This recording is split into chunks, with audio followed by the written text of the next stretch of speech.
los tengo Creo, minimizados. creo que ya, ¿Ya? pero no estoy segura. Ah, les aparece como el letrerito. María Camila es la que casi siempre me ayuda con eso. Me sale A que mí me... ya.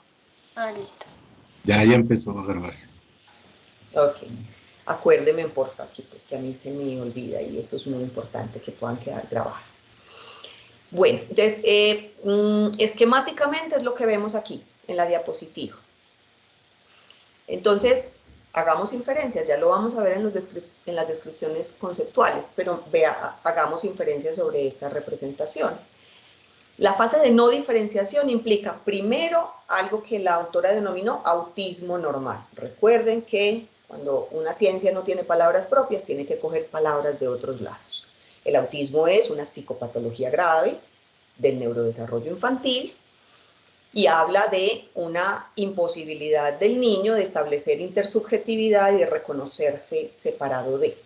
Entonces, ese óvulo negro está representando un estado muy vegetativo del bebé, fundamentalmente interoceptivo, donde la relación con el medio es mínima y está solamente supeditada a la activación de necesidades homeostáticas que perturban la gestal del niño. Tengo hambre, tengo sed, tengo calor, tengo el pañal sucio, me duele el estómago, ¿cierto? Y ahí aparecen los llantos diferenciales de los que nos conversaban las compañeras. No hay ninguna diferenciación porque el mecanismo neurobiológico es un mecanismo hacia adentro. Por eso los bebés de 24 horas duermen 18.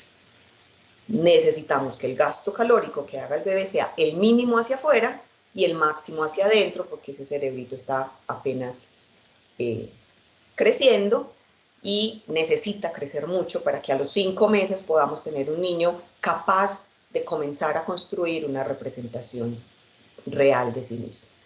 Y la simbiosis sería entonces un óvulo ya visible donde el niño es capaz de percibir la presencia de un ente, ¿cierto? Pero está fusionado con él. Entonces, cuando vemos esa bolita blanca chiquita en ese óvalo azul, estamos hablando de una simbiosis con el cuidador. Somos una sola cosa. Y cuando vemos los más y los menos, entonces hace referencia a cómo se introyecta la catexia positiva, es decir, la experiencia de bienestar y confort que provee la madre, porque la madre está ahí es para satisfacer necesidades y para mantener la homeostasis del bebé. Entonces, cuando nosotros escuchamos o vemos los casos de un bebé que llora y llora y llora y llora, estamos hablando de un bebé en el permanente estado de estrés y de ansiedad porque sus necesidades no han sido satisfechas, porque está descompensado homeostáticamente. Entonces, si hablamos de un caso como ese, digamos que los signos de esa representación estarían invertidos. Un niño sometido a alto nivel de estrés por falta de responsabilidad, por un tiempo de latencia de atención a sus necesidades extremadamente largo, introyecta la catexia negativa, el mundo es amenazante y es horrible, y proyecta la catexia positiva, que era un concepto que nos planteaba Klein desde el principio alrededor de lo que significa la ansiedad y la fantasía como esos elementos fundantes del aparato psíquico. Lo normativo, lo deseable, es que el niño sea atendido contingentemente a cada una de sus necesidades para que la introyección de ese objeto, que es uno conmigo, sea positiva, es decir, que es un objeto que me produce bienestar, confort, que satisface mis necesidades y me permite mantenerme todavía muy hacia adentro, pero que en ese proceso, en ese interjuego psíquico del cuidado, cada vez me saca más de ese estupor inicial y me pone hacia afuera, ¿cierto? Los niños cada vez duermen menos en esos primeros meses, cada vez pueden estar más atentos al mundo exterior y ahí es donde verdaderamente se produce ese ejercicio de representación. Eso se denomina simbiosis normal. El concepto de simbiosis ya no lo tomamos de la psiquiatría, sino de la biología, que hace referencia a dos organismos que se necesitan mutuamente para subsistir. no el organismo parásito, sino los organismos que se satisfacen mutuamente. El niño se satisface de una manera total de la función del cuidado, mientras que la madre se satisface de una manera parcial. La madre no necesita al bebé para subsistir, pero tiene otro tipo de necesidades de tipo psicológico, que es la que permite justamente el aprestamiento a esa función tan intensiva de cuidado que lo hemos leído en otras vertientes teóricas como el attachment, como esa función de apego que también se activa en la madre desde que el bebé está en vientre y cuando nace. Ese proceso de diferenciación, si lo vemos esquemáticamente, sería así, ¿cierto? Entonces, en la no diferenciación, primero está el autismo normal, no hay diferencia de nada, y luego en la simbiosis normal, yo diferencio un objeto del mundo, pero ese objeto y yo somos una sola cosa, y ese objeto es bueno, la madre buena de la que habla Klein. Y aquello que es displacentero y maluco debe ser muy poquito, muy poco intenso, muy poco periódico, debe ser atendido contingentemente. Entonces, cuando encontramos creencias populares como deje llorar al niño para que se le desarrollen los pulmones, la respuesta es absolutamente no. El niño debe ser atendido contingentemente. Un niño con deprivación de comida por demasiado tiempo hace una hipoglicemia inmediata. Cuando hace la hipoglicemia, todos los órganos de sostén de la vida se descompensan: hígado, páncreas, intestino, riñones, y son el sostén de la vida. Pero además, cuando genera todo ese gasto calórico que le produce un llanto prolongado, pues tampoco crece, porque esa energía la necesitamos es para crecer, ¿cierto? Entonces, ya a partir de los 5 meses, ese proceso de separación e individuación implica progresivamente, de manera perceptual, el niño va diferenciándose. Esta señora es chévere, pero no soy yo, es otra, ¿cierto? Y yo soy yo corporalmente, ¿cierto? Estas son mis manos, estos son mis pies, este es mi cuerpo. Puedo controlarlo cada vez más, el movimiento psicomotor cada vez es menos descoordinado. Si tú ves un bebé del primer mes en la cuna, los movimientos son completamente descoordinados, de hecho incluso se golpean, se aporrean. Si tú ves un bebé de 3 meses, es un bebé al que le quitas el pañal y él vuelve y se enresorta, porque esa fue la posición en la que estuvo en la gestación, y de pronto se topa con los pies y lo vemos chupándose el dedo gordo del pie, ¿cierto? Completamente doblado. El bebé no sabe que eso es él, esa protuberancia por allá lejana que tiene. Progresivamente se va separando, ¿cierto? Y a medida que se va separando, las catexias de placer y displacer, eros y tánatos, o sea, aquello que produce bienestar, pero aquello también que produce displacer o disconfort, se van integrando en un proceso de introyección y proyección, que es lo que Klein habla, los mecanismos de defensa del yo, de tal manera que el final del proceso es esa imagen de la parte final de la diapositiva.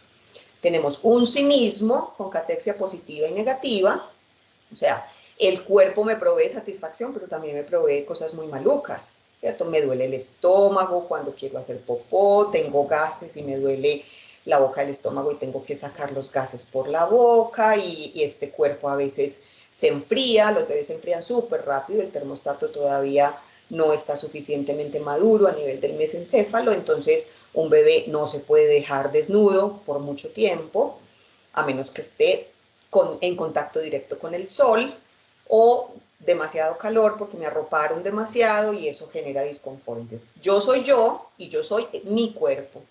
Y este cuerpo produce cosas chéveres y cosas no tan chéveres. Y el objeto está separado de mí, es bueno y malo, es decir, provee cosas chéveres, pero también hace cosas malucas. O sea, me meten un algodón por la nariz para sacarme los mocos, eso es súper desagradable, pero la mayor parte del tiempo es bueno, ¿cierto?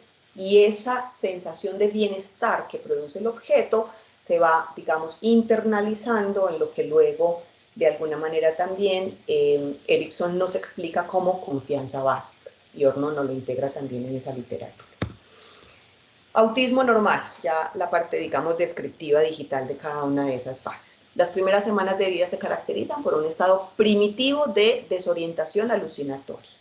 Se refiere a que el niño asume que su madre, cuidador, el mundo y él son la misma cosa. No tiene capacidad de diferenciación, un sistema sensoperceptual supremamente inmaduro. Acordemos que solo vemos a 20 centímetros, que vemos en sepia y en blanco y en negro, que a duras penas diferenciamos contornos, que el contorno del rostro nos llama más la atención que cualquier otra cosa, que la voz humana nos llama la atención más que cualquier otra cosa, pero el niño se toma un tiempo para poder entender que quien lo toca, quien ve y quien le habla es la misma cosa, ¿cierto?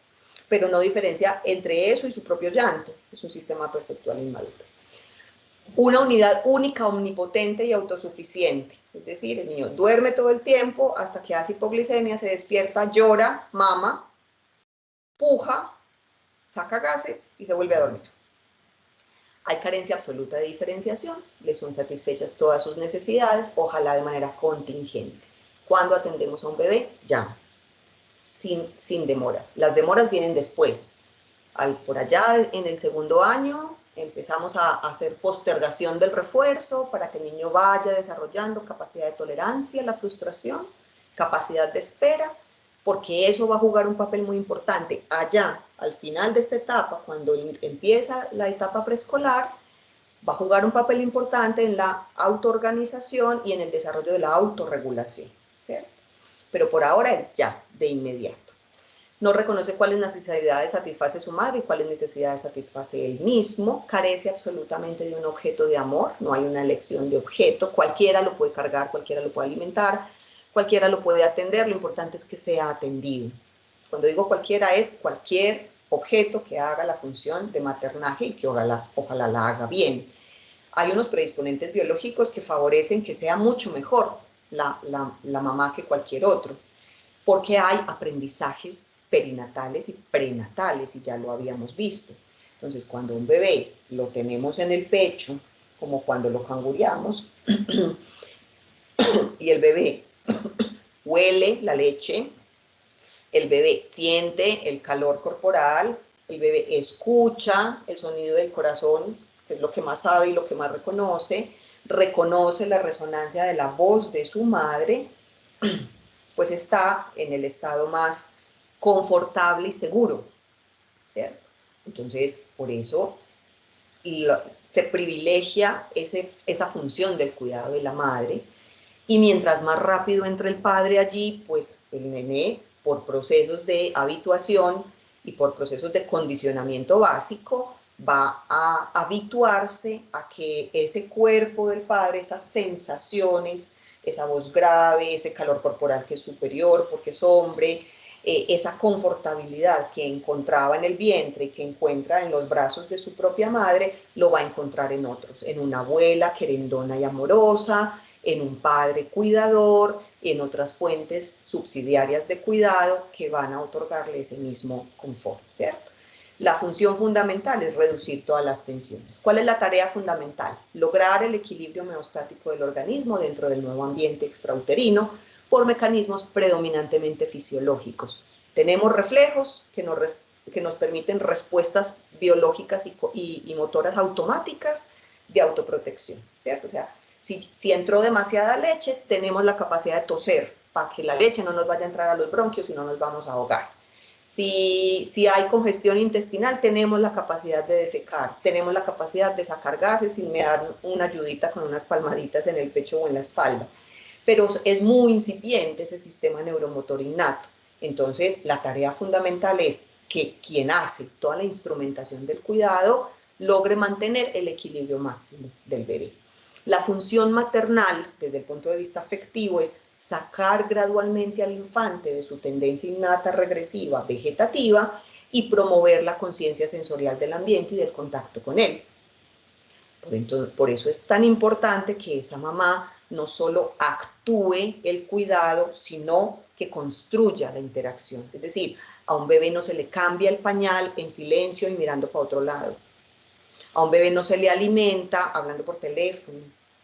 Puede pasar eventualmente, pero a las mamás siempre en crecimiento y desarrollo les recomendamos, mamá, ese es el momento más íntimo y de construcción afectiva más valiosa para su bebé. Cuando usted esté haciendo toda la instrumentación del cuidado, háblele, cántele, tóquelo, abrácelo y sobre todo cuando usted lo está alimentando, haga que esa experiencia sea confortable desde todo punto de vista. Si lo tocó alimentarlo sentada en el metro, en el bus, esperando la cita médica, pues obviamente le tocó. La atención al hambre es ya, es inmediata.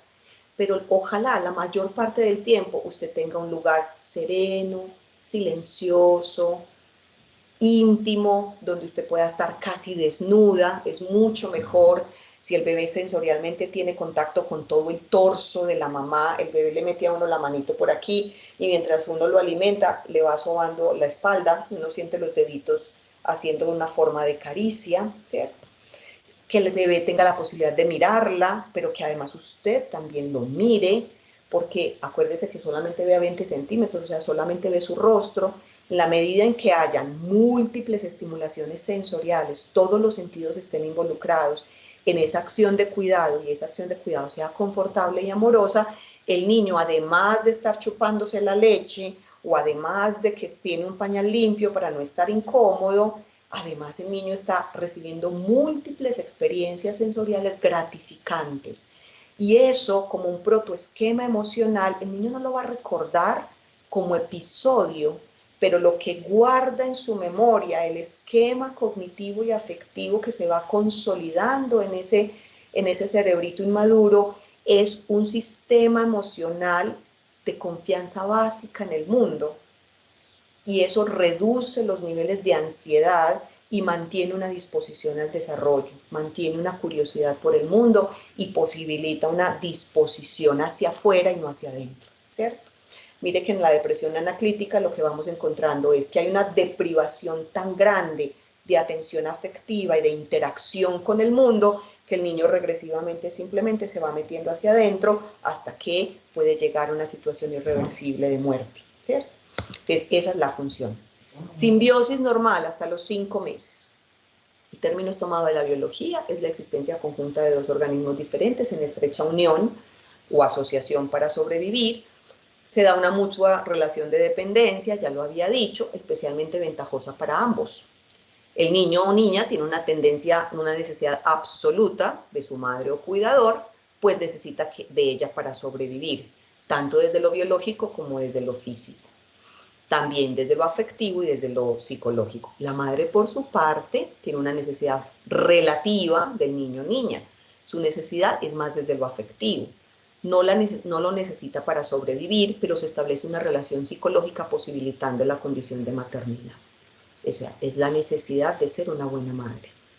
Tendríamos que decir aquí que hay condiciones psicopatológicas o de estrés extremo que impiden a la madre activar esa necesidad psicológica de ser cuidadora y de ser una buena cuidadora.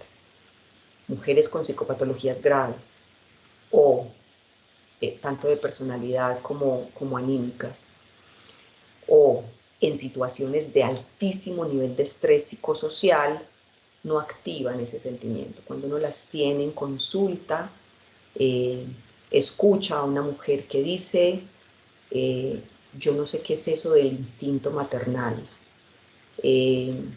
Cuando él llora, a mí me estresa mucho, pero no me dan ganas de buscarlo, me dan ganas de irme, ¿cierto? Porque ese llanto, ese estrés que produce el llanto, activa autonómicamente una acción de acercamiento, de manera innata. Estamos diseñados para eso, somos mamíferos.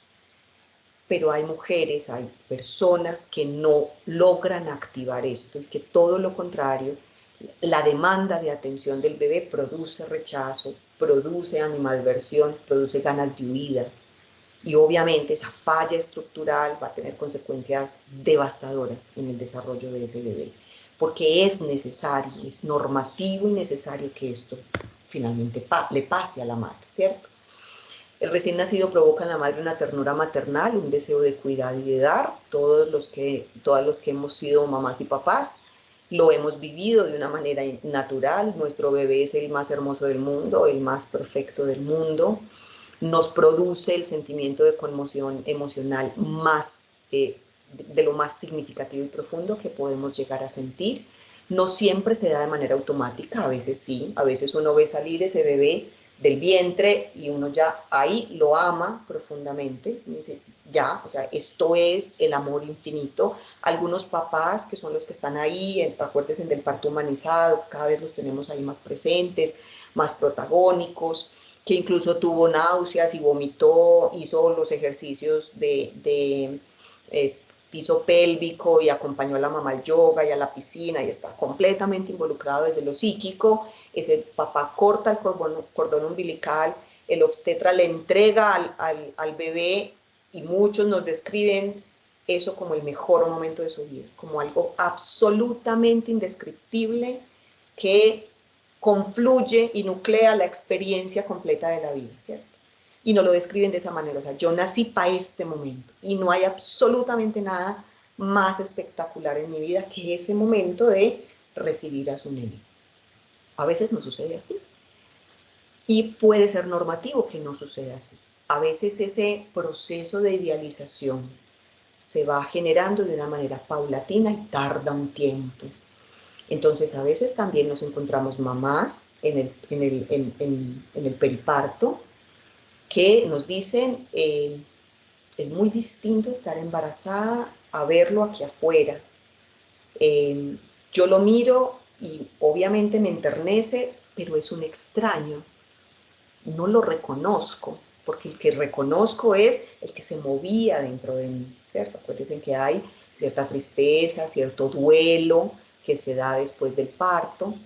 Puede haber indicadores de depresión postparto, entonces esa sensación simbiótica de que este y yo seguimos siendo uno, aunque ya no esté en el vientre, y me produce el amor más infinito, no siempre se da de manera inmediata, sino que a veces se desenvuelve paulatinamente y uno puede encontrar a una mamá que dice todos los días lo quiero más. Y al final del primer mes, de las primeras 6 semanas, ahora sí es el amor de mi vida, ahora sí, ¿cierto? Que en otras generaciones los papás hayan estado tan ausentes en esos primeros labores de cuidado, porque eran labores de las mujeres y no de los hombres, con esa a veces imposibilidad de la expresión de la ternura, porque como lo recordábamos ahorita, en esos sistemas patriarcales los hombres no expresan sus sentimientos porque eso es una señal de debilidad desde ese constructo cultural de la masculinidad, ¿cierto? Hace que esa condición de amor protector también se demore mucho en activarse o que realmente nunca se active, ¿cierto? Entonces, por eso es tan importante que todo el nicho afectivo esté completamente involucrado en las acciones de cuidado, no solamente porque descarga la mamá de esa labor intensiva, que es muy extenuante, a veces la mamá tiene otros niños, entonces se tiene que dividir para muchos, y eso lo hace obviamente mucho más pesado, sino que además, mientras más fuentes de seguridad y de amor profundo tenga ese bebé, por supuesto, esa relación simbiótica va a ser mucho más colectiva y eso le va a posibilitar un estado de confort y de confianza. El bebé tiene un doble atractivo, ¿cierto? La madre lo llevó dentro, fue parte de su cuerpo y de ella nació. Además, la madre posee al bebé y se da cuenta que puede cuidarlo y que en eso no lo comparte con nadie. Esa experiencia afectiva egocéntrica de que este bebé es mío y yo soy quien lo cuido, es una experiencia narcisista absolutamente valiosa y necesaria, porque desarrolla lo que hoy denominamos el autoconcepto materno. Soy una madre y soy capaz de cuidar a otro, y él está bien por mí. Esa autosatisfacción narcisística es fundamental para que esa díada pueda generarse de una manera garante de la protección, el cuidado y el desarrollo del bebé. Se vuelve absolutamente sensible a las necesidades del niño, a todo cambio de conducta o apariencia. Entonces, esa sensibilidad al detalle de qué tiene mi niño y qué necesita, ¿cierto? Lo hemos vivido con toda seguridad, con experiencias con personas cercanas, o la misma mamá de uno con los hermanitos menores. Yo que tengo ahorita un sobrino de 2 años, pues lo veo con mi hermana, que además es muchísimo más joven que yo. Entonces yo veo esa díada y es hermoso. O sea, Tomás, mi sobrino, todavía es media lengua, todavía solamente pronuncia la primera sílaba de las palabras, ¿cierto? Entonces, cuando arranca en un discurso de bla, bla, bla, bla, bla, bla, bla, bla, bla, dice un montón de monosílabos, ¿cierto?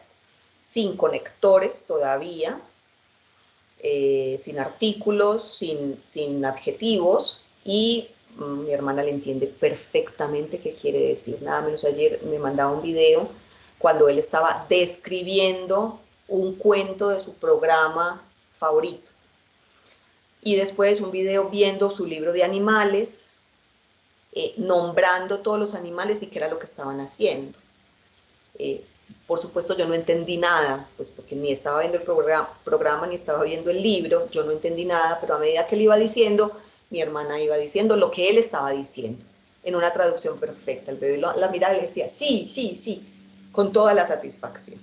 Cuando los demás nos acercamos a conversar con Tomás, generalmente estamos embalados para entender qué es lo que él está diciendo, y vamos jugando a la adivinación y él se frustra y dice no, como que no me entiendes. Entonces eso que sucede ahí simbióticamente es fundamental, porque finalmente entonces la madre es no solamente el puente que le permite al niño construir una representación simbólica del mundo, sino que además también es la intérprete de todas las necesidades. Y por eso esa fase simbiótica es fundamental. Para el recién nacido la situación es por completo distinta. No percibe a su madre como un objeto, carece de medios necesarios para reconocerla como un ser aparte, que lo vigila, lo alimenta, lo cuida, atendiendo a su comodidad y seguridad. Por ningún motivo es capaz el bebé de hacer recíproco el amor que recibe, no puede amar ni extrañar el amor. Estamos hablando de una fase inferior a los 5 meses. El bebé ya no sonríe, ya entendió que sí hay ciertas muecas que producen cosas maravillosas, que hay pues como fiesta nacional cada vez que el niño hace esa mueca. Entonces, efectivamente, tiene formas cada vez más sofisticadas de comunicación, pero no hay amor recíproco. Hay necesidad, pero no amor recíproco. Finalmente, el proceso de separación-individuación, que comienza a los 5 meses y finaliza alrededor de los 3 años. Separarse se refiere a la posibilidad de desligarse de la madre desde lo físico. Entonces, el niño descubre que se sienta solo, que donde pone el ojo puede poner la mano y puede llevarse los objetos a la boca. Después descubre que se puede poner en 4, o que puede ponerse de barrigas y empezar a raptar. A veces los niños, lo normativo es que los niños hagan el proceso completo, no todos lo hacen. Al principio estamos de barrigas, ¿cierto?, en el piso, y empezamos a hacer desplazamientos con la barriga, es decir, empiezan a raptar como los reptiles, ¿cierto? Después van encontrando la capacidad de ponerse en 4 y empiezan a ensayar la alternancia. Muchas veces nos vamos de bruces, de narices, ¿cierto? Algunos niños finalmente se sientan en el piso y descubren que arrastrando la nalga es suficiente. Entonces, ese principio de activación psicomotora autónoma no es el raptar, sino el arrastrarse de nalgas. Hasta que, con la adecuada estimulación, los ponemos en 4, ellos van fortaleciendo los músculos de las extremidades, se dan cuenta que se pueden sostener, y como tenemos un reflejo que es el reflejo de marcha y el reflejo natatorio desde el nacimiento, digamos que hay un protoesquema motor que le permite al niño ir identificando que puede alternar, que puede mover de manera alternativa una mano de un lado y el pie contrario, y eso le va a permitir moverse en el espacio. Eso va a facilitar el proceso de separación. O sea, yo me muevo y esta se queda. Hasta ese momento la mamá siempre ha estado con el bebé, porque lo carga, lo mueve, lo sienta, lo acuesta, o sea, el bebé se mueve por ella. Entonces por eso no hay una sensación de diferenciación, de separación, perdón. Pero cuando el bebé empieza a moverse por sí mismo y descubre la autonomía, pues entonces ahí psicológicamente empieza desde lo sensoperceptual a generarse ese proceso de separación. Mientras que la individuación hace referencia a un proceso de personalización, autonomía, estructuración de la personalidad con base en el temperamento innato. No está determinado por lo físico ni por lo biológico, sino por lo psicológico. Por eso la autora dice, el nacimiento psicológico es lento. Tarea fundamental: aumentar la conciencia de la separación de sí mismo y del otro, de la verdadera relación de objeto y la existencia de una realidad en el mundo exterior. Miren que coincide con Spitz cuando habla de la etapa del objeto real Acuérdense en esa etapa sin objeto, precursora de objeto y de objeto real. Coinciden ambos, no se conocieron, no intercambiaron intelectualidades ni procesos teóricos y sin embargo hay una enorme correspondencia entre ambos autores post-psicoanalistas para describir esas características del proceso psicológico.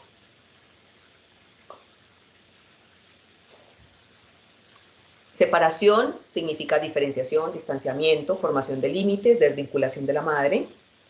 Y ahí vamos a encontrar un interjuego. El bebé se desepara, pero vuelve para recargarse. Se separa y vuelve para recargarse. Cuando ya hay un objeto seleccionado, una constancia de objeto, ya no le sirve cualquiera. Antes, en ese proceso inicial, el bebé entra y sale de los adultos.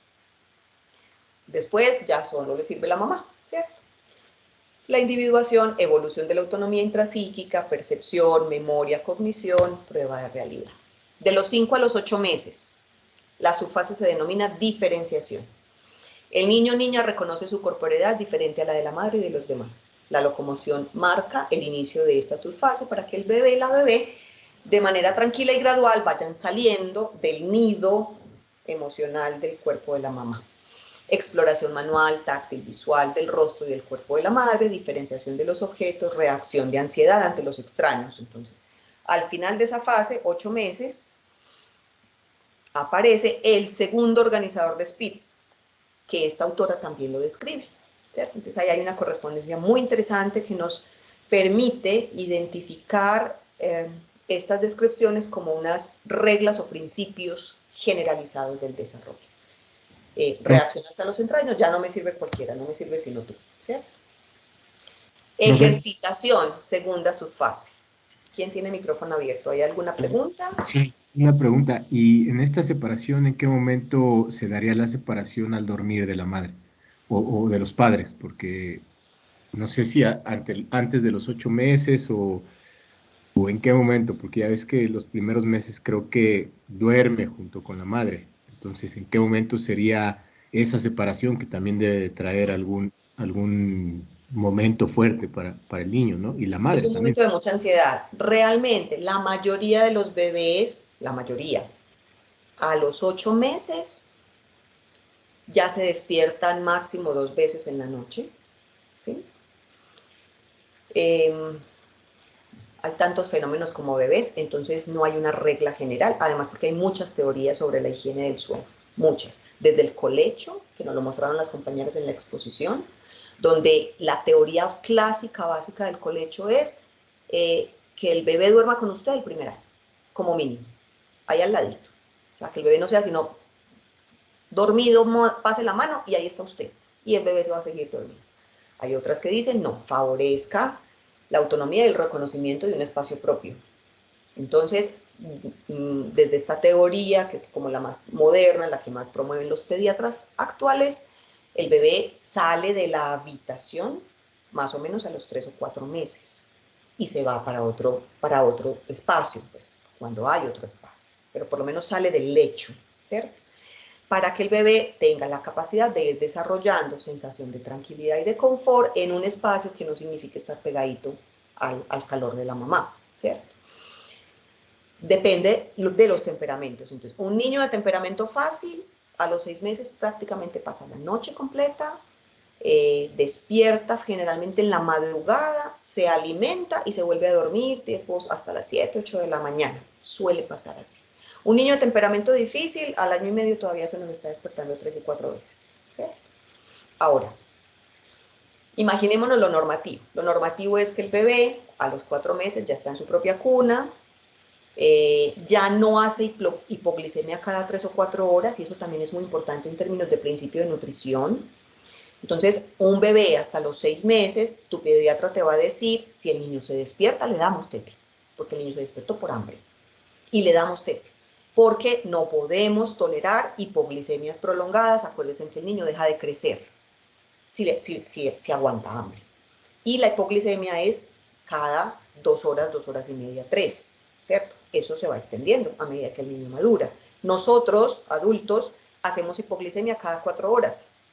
Es decir, deberíamos alimentarnos cada 4 horas. Hay otras teorías del ayuno prolongado, del intermitente, que nos dicen otras cosas, pero en términos generales, metabólicamente estamos diseñados para que cada 4 horas ya haya algún nivel de hipoglicemia. Eso activa inmediatamente la sensación de hambre y tenemos que ir a comer algo. Por eso la idea es que podamos, el cuerpo humano está diseñado para mínimo 3 alimentos al día. El que vive picando desordena profundamente su organismo, y el que hace ayunos extremadamente prolongados, no regulados, no controlados, se descompensa ahí, pues finalmente es un cuerpo sin energía, trabajando sin gasolina, que envejece más rápido, etcétera, etcétera. Un bebé en el primer año progresivamente va cada vez aguantando más y haciendo hipoglicemias cada vez en lapsos de tiempo más largos. Lo normativo es que el bebé ya a los 4 o 5 meses duerme casi toda la noche, se despierta, se alimenta y se vuelve a dormir. Hace una siesta larga en la mañana, después del baño, una siesta larga en la tarde, pero empiezan a haber más horas de vigilia. Y eso, digamos que va bien hasta los 8 meses.